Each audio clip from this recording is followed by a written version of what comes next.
Before you click away from this video, I need you to understand something. There is a reason your chest felt tight. There is a reason a specific memory resurfaced. That is not coincidence. That is awareness trying to wake you up. Most people will watch a video like this and think it is about them, the people who ignored them, the ones who left, the ones who did not show up. But if you stay with me until the end, you are going to realize this is not just about who does not care about you. It is about why you kept tolerating it. And that realization is uncomfortable because once you see the patterns clearly, you cannot unsee them. Once you recognize indifference for what it is, you cannot keep calling it confusion. Once you understand your own role in allowing certain behaviors, excuses will stop feeling convincing. By the end of this message, you are going to look at your relationships differently. You are going to evaluate conversations differently. You are going to question who truly earns access to you. This is not surface level motivation. This is perspective that will challenge your attachments. It will confront your denial. It will demand honesty. And if you are brave enough to sit through that discomfort, you will walk away stronger, clearer, and far less willing to settle. So do not watch this halfway. Do not listen casually, because what you are about to hear might finally give you the clarity you have been avoiding, and clarity changes everything. Let's go deeper into something most people misunderstand. We've been taught to fear rejection. We've been taught to fear conflict. We've been taught to fear someone saying, "I don't want you." But what you should really fear is indifference. Rejection is clear. It hurts, but it's honest. Conflict is uncomfortable, but at least it acknowledges that something matters. Indifference is different. Indifference is quiet, it's subtle, it doesn't shout, it shrugs. And psychologically, indifference does something dangerous to the human mind. It creates ambiguity. When someone rejects you, your brain can process it. There is a defined event, a closed door. But when someone is indifferent, your brain keeps searching for meaning. You start asking, did I do something wrong? Are they just busy? Maybe I'm overthinking. You begin to fill in the blanks. And most of the time, you fill them with self-blame. This is where people lose themselves. Because indifference doesn't attack your confidence directly. It erodes it slowly. One unanswered message, one dismissed emotion, one canceled plan. None of it seems dramatic in isolation. But over time, the pattern forms. You start trying harder. You speak softer. You become more agreeable. You lower your expectations. You convince yourself that you are low maintenance, when in reality, you're afraid of being too much. And here's the philosophical truth. When someone consistently responds to your presence with emotional neutrality, they are communicating your position in their value system. Humans invest attention where they feel value. Attention is a currency. Effort is a choice. Emotional engagement is intentional. If someone repeatedly chooses not to invest those things in you, that is not confusion. That is prioritization. But we resist that conclusion because it hurts, so instead of accepting indifference as information, we treat it as a puzzle to solve. We believe if we just become more impressive, more patient, more understanding, they will eventually care. That belief is dangerous, because when you try to earn care from someone who has already decided not to give it, you train yourself to tolerate emotional starvation, and the body keeps score. Your anxiety increases, your self-doubt grows. You overanalyze conversations. You replay interactions in your head. You measure your worth by how quickly they respond. That is not love. That is psychological dependence created by inconsistency. Indifference creates a cycle of intermittent reinforcement. Sometimes they give you attention. Sometimes they disappear. And that unpredictability keeps you hooked. It makes you chase the next small moment of validation. But let's be intellectually honest here. Someone who values you does not leave you guessing about your importance.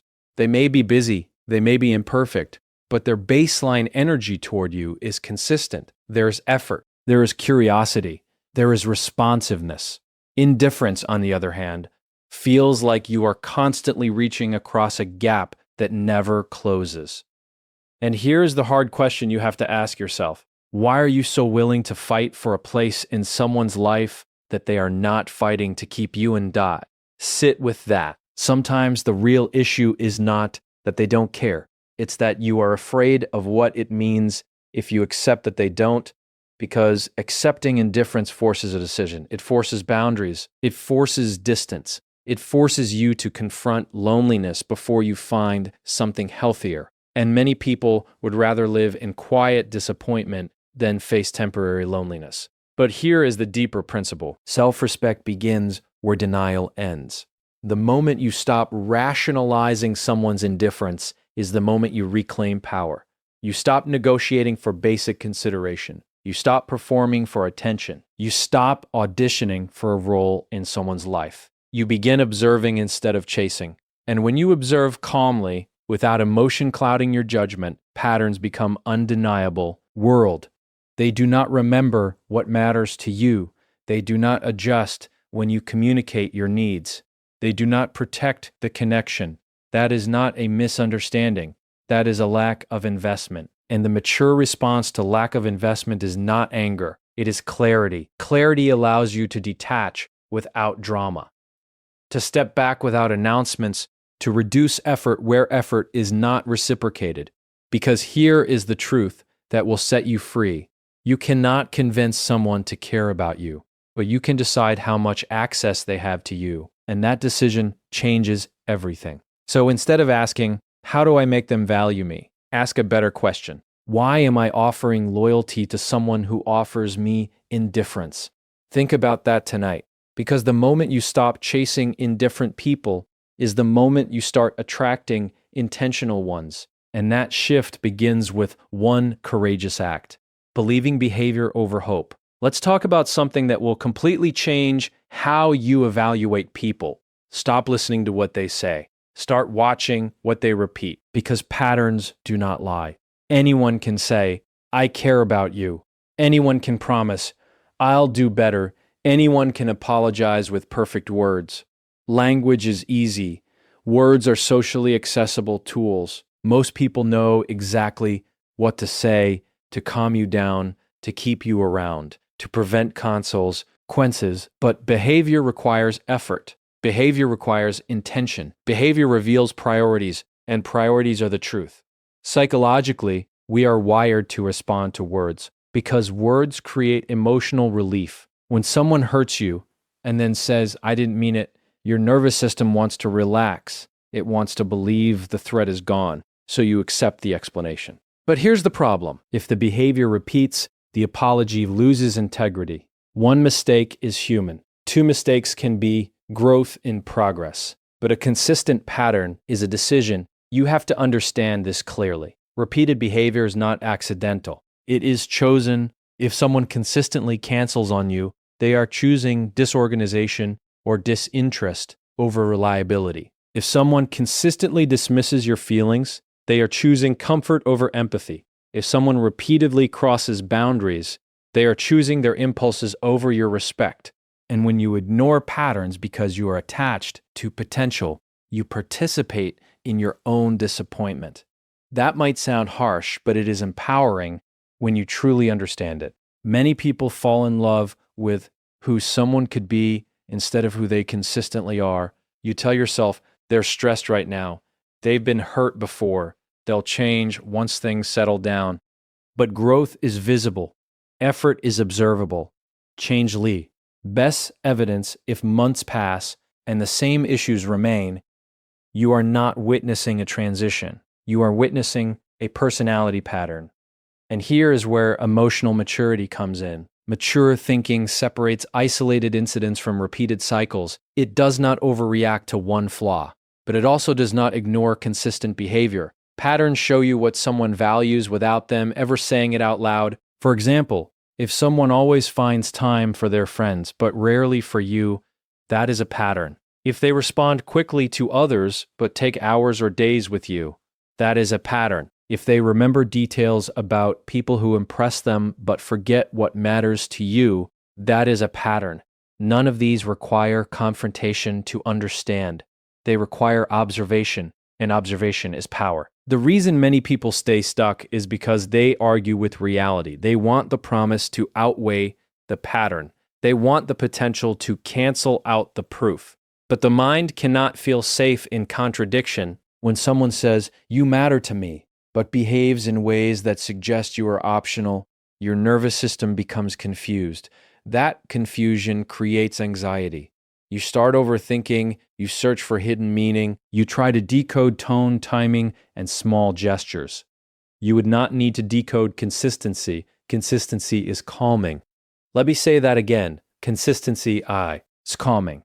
When someone genuinely cares, you do not feel like you are constantly interpreting. You feel secure.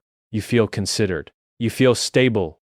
Instability, on the other hand, is often disguised as passion. You think the emotional highs and lows mean intensity, but what it really means is unpredictability. And unpredictability keeps you attached because you're always waiting for the next moment of reassurance. But here is the philosophical shift you must make. Do not measure love by intensity. Measure it by reliability. Reliability is boring to people who are addicted to chaos. But reliability is sacred to people who understand peace. When someone shows you a pattern, believe it the first time it becomes consistent, not the 10th, not after years of excuses. Believing patterns does not make you cynical. It makes you clear. You are not judging someone's character harshly. You're simply accepting evidence. And here is the deeper layer.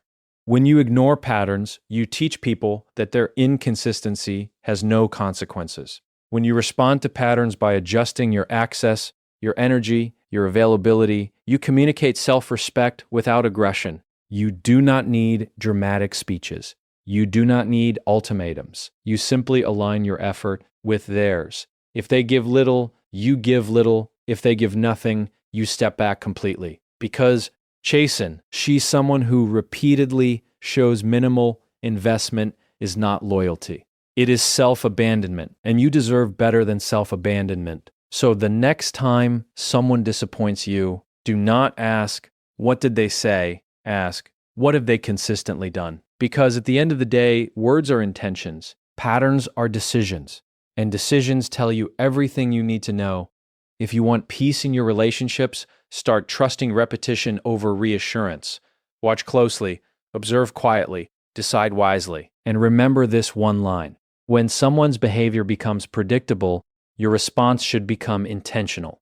Now let's confront the part that makes most people uncomfortable. It is not just that some people do not care about you. It is that you stay after you realize it. That is where self-respect enters the conversation. Attachment is powerful. It does not ask whether something is healthy. It only asks whether it is familiar. If you have invested time, emotion, vulnerability, and hope into someone, walking away feels like losing a part of yourself. So you negotiate, you justify, you minimize what you feel, you tell yourself nobody is perfect. You say, "I just need to be more patient." You convince yourself that enduring emotional inconsistency is maturity. But endurance is not always strength. Sometimes endurance is fear wearing a disguise. Self-respect is different. Self-respect does not scream. It does not demand, it does not threaten, it observes quietly and then makes a decision. And here is the critical truth. Self-respect must be stronger than attachment, or you will continuously abandon yourself to keep other people. Think about how this plays out in real life. You notice the indifference. You recognize the patterns. You feel the imbalance. But instead of stepping back, you increase your effort. You become more available. You try to prove your value more clearly. You give more time, more empathy, more understanding. You believe that if you love harder, they will respond differently. But when you overextend yourself for someone who underinvests in you, you send a silent message. You communicate that your standards are flexible. You communicate that access to you is unconditional. You communicate that your presence does not require reciprocity. And people adjust to the level of access you allow. This is not about blaming yourself. It is about recognizing power. You cannot control whether someone cares, but you can control the proximity you allow them to have to your life. That is self-respect in action. Self-respect means you do not beg for clarity. You require it. It means you do not chase reassurance. You observe consistency. It means you do not argue with someone's lack of effort. you respond to it, and responding does not mean creating drama. It means reducing availability where there is no appreciation. It means matching energy instead of overcompensating for imbalance. Ego says, I will prove you wrong. Self-respect says, I will remove myself. That difference changes everything. Philosophically, self-respect is the agreement you make with yourself about how you will allow others to treat you. When that agreement is weak, your identity becomes dependent on external validation. You measure your worth by how much someone else chooses you. But when that agreement is strong, your worth becomes internal. You understand that someone's inability to value you is not a reflection of your value. It is a reflection of their capacity. And capacity varies. Some people are simply not capable of depth, not capable of consistency, not capable of emotional responsibility. You can empathize with that without sacrificing yourself to it. This is where maturity shows up. Maturity is not staying and tolerating everything. Maturity is recognizing misalignment and choosing peace over potential. It is understanding that chemistry does not override character. It is accepting that love without respect will always feel unstable. And here is the uncomfortable question.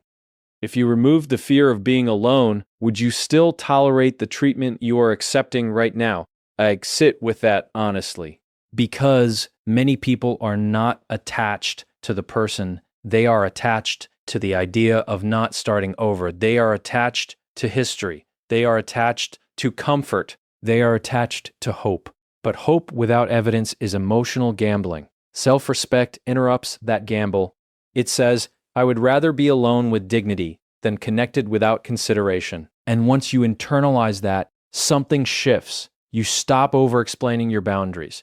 You stop apologizing for needing reciprocity. You stop shrinking to maintain proximity. You become calm. When you are no longer desperate to be chosen, you become selective. When you are no longer afraid of losing someone, you stop tolerating being undervalued. That is not arrogance. That is alignment. Alignment between what you say you deserve and what you actually accept. Because at the end of the day, the standard you walk past is the standard you accept. If you keep walking past indifference, inconsistency, and disrespect, you are teaching yourself that this is normal. But the moment you decide that access to you requires effort, everything changes. So here is the reflection I want you to leave with. Stop asking, why don't they care more? Start asking, why am I accepting less? Because the day your self-respect becomes stronger than your attachment is, the day your relationships begin to transform.